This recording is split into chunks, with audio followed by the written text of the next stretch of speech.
Hi, so yes, it is a current video. I'm just doing this today. It is June, what is it, June 10th, 11th, and a sweatshirt. Got the windows down, but I've been wearing a sweatshirt. It is cold here, and I tend to be a little dramatic, but I'm like, is this place cursed?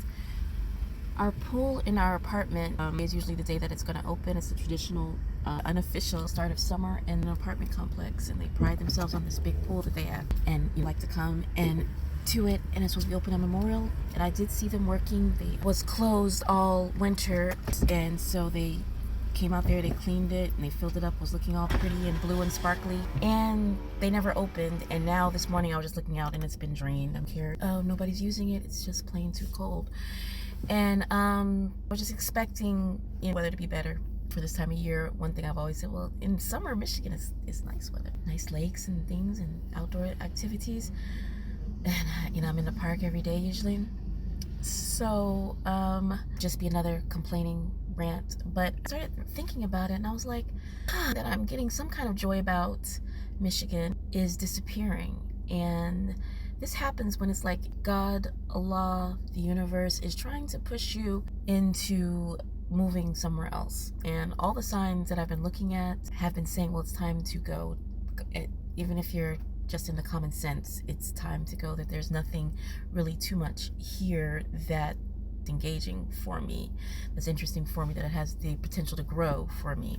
And I'm sure, hopefully, there's someplace even in the United States that I feel more at home, that I would have people who are actually, that I'm happy to be around with them, that there are opportunities for growth artistically and in other avenues, and that I feel more just content, peace.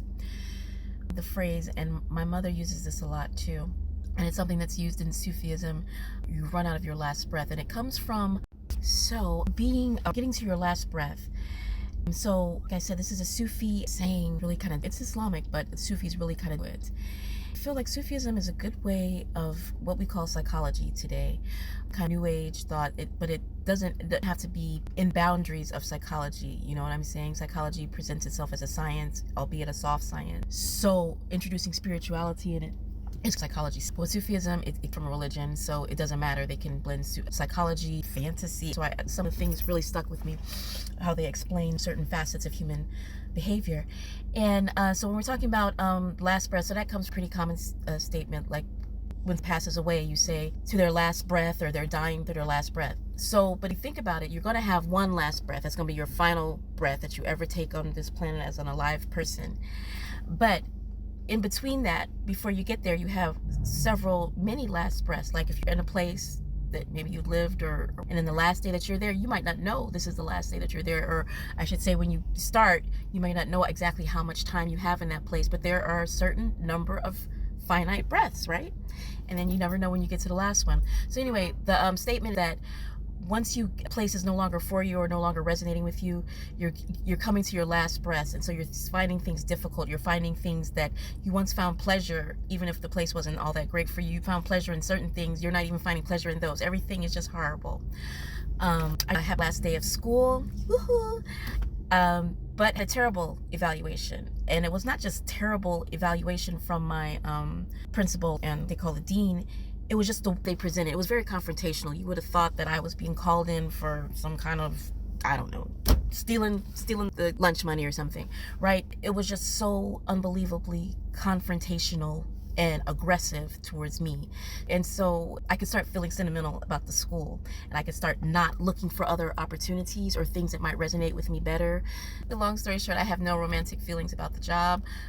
Any kind of romantic feelings I'm having about Michigan or so maybe these will be my last breath in this place, and I'll be moving on to someplace better. Fire, flood, evicted. I don't need all that stuff in my life. Everything is stable, everything's fine, and I'm very grateful for that. But looking at the small signs, hopefully I don't need major signs to realize that there's a whole world out there, and I don't need to be in a place that doesn't resonate with me, where I'm always feeling as if I'm doing something wrong constantly, where I'm constantly misunderstood, where I'm constantly being looked down upon. So, thank you.